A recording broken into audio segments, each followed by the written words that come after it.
This is Agronomy Moment. I'm Wendell Cohen. You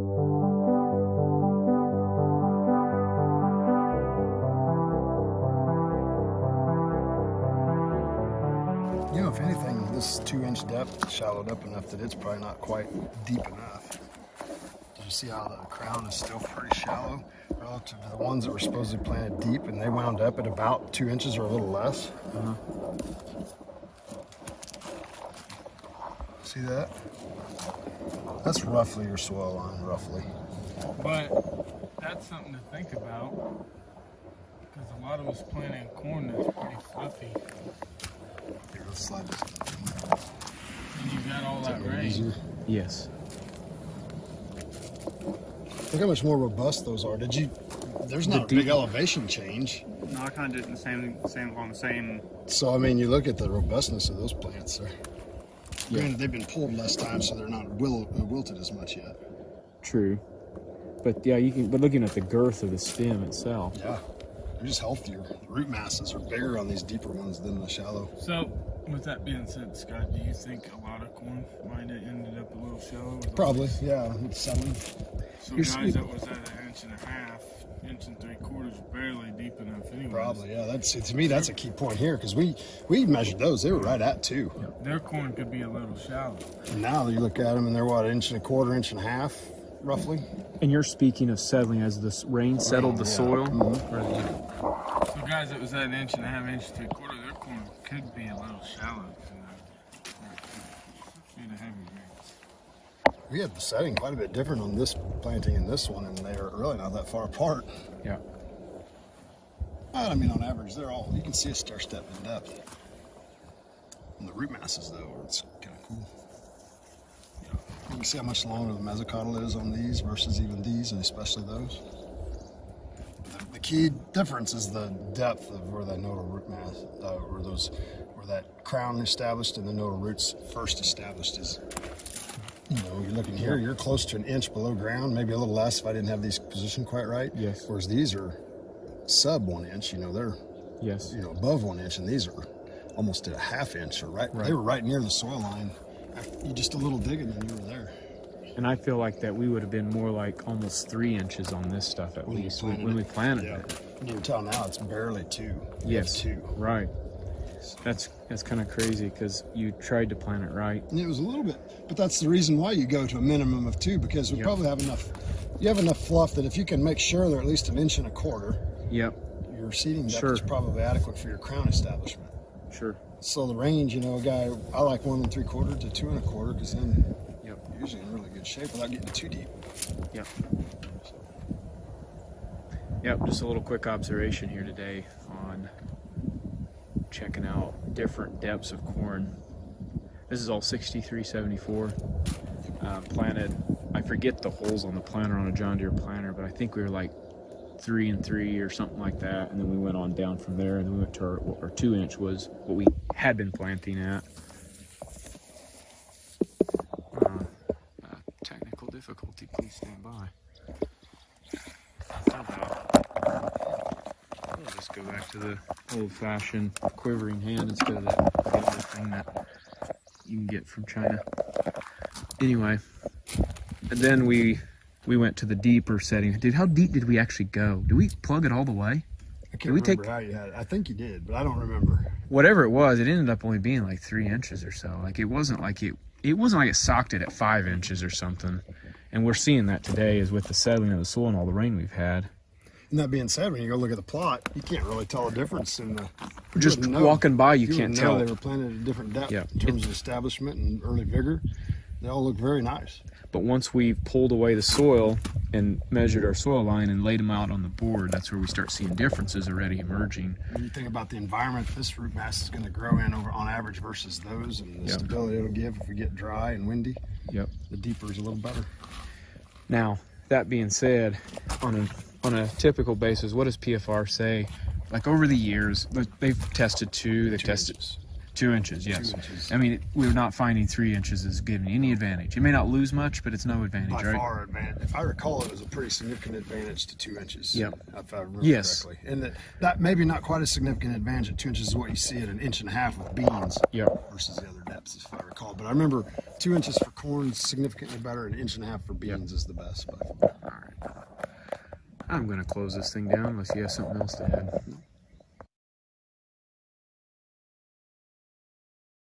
So the other thing that we wanted to share with you here is soybean populations on 30-inch rows, a really high pop versus a really low, and see if there's anything to this thought of more soybeans helping push through the soil to get you ultimately a better stand, by percentage, of course.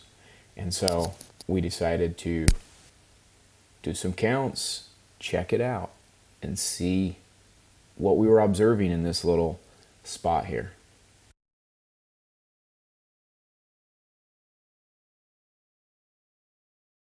So the theory that we had originally was just glancing at this plot, kind of pan the camera to show the difference between over there was 70 to 75,000. It's right around 75 We dropped planted. 70 there, right? I think it's actually 75, pretty close, 74. And this was 192 to 195 is what we dropped. And when we first glanced at the thing, my comment, your comment was, what were we thinking? Well, we was hear people talking about having 30-inch rows and higher pops, the assistance each of the neighbors gives each other in pushing that soil up to emerge. And so we just ran some numbers here, and we ended up with a 75,000 drop. We averaged about 47 over there, so that's 63%. And on this side, we would have had, we can count 172 average. Yes. Is that right? No, we had one. No. Well, this was 181. Yeah, it was 175 average. Yeah. And what was our drop? 192 to 200 somewhere. We tried for 200. If I use 175 average Yep. and a 192 drop, that's a 91% emergence. 91%. So we still did end up So we with did see a better, bump.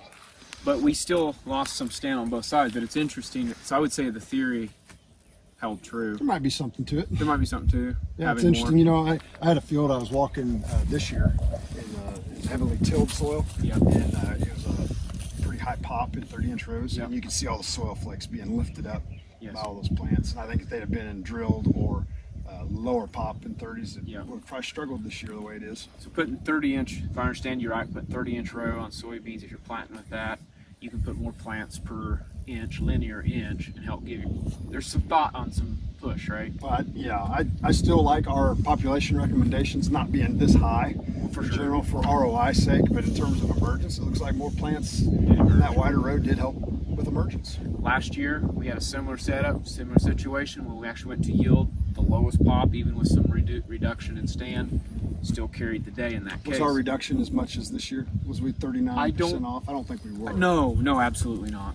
We would have probably been like a 10% off, something like that. So it'll be interesting to see what happens this year and see if we take this to yield and what all happens. Yeah, but visually, man, Yes. you should take a picture of that. Yeah, It's shoot just that down the road. a very big difference either side of the tape. There's average of 47 on the right, and 175 on the left, with a 192 to 200 drop on the left and about 75 on the right. So in a quick conclusion, it's interesting to see the corn depth, understanding how heavy rains can flatten soils and actually shallow up corn, and so why it's important to stay at that 2-inch depth, as well as observations in soybean populations where sometimes it looks like more pops at this point can help with some emergence. We need to balance, however, on the flip side of what that can do to us later on. Of like last year, those low pops ended up being the best yield. What will happen this year? Conditions are a little different, obviously, and so we're going to continue to look at this and observe it. It should be noted that we're not recommending 190,000 pops, but there is a number where one can feel comfortable with depending on the conditions. And so anyway, interesting notes so far. We will try to keep you in the loop as this season progresses. Everyone, thank you for joining us today on Agronomy Moment, a Top Ag Services production.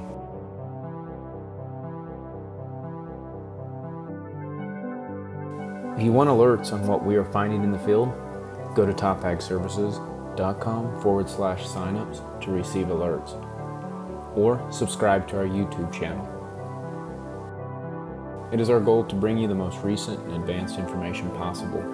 If you have any questions or feedback, feel free to reach out to us anytime.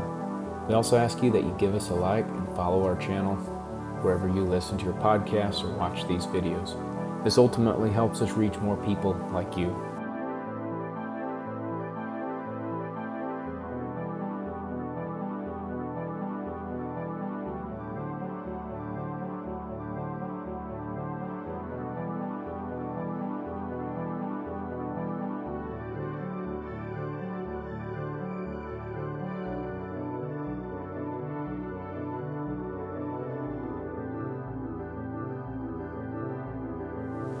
Hey, this has been Wendell Cohen, your show host. Thank you to all who made this show possible. This show is over. See ya.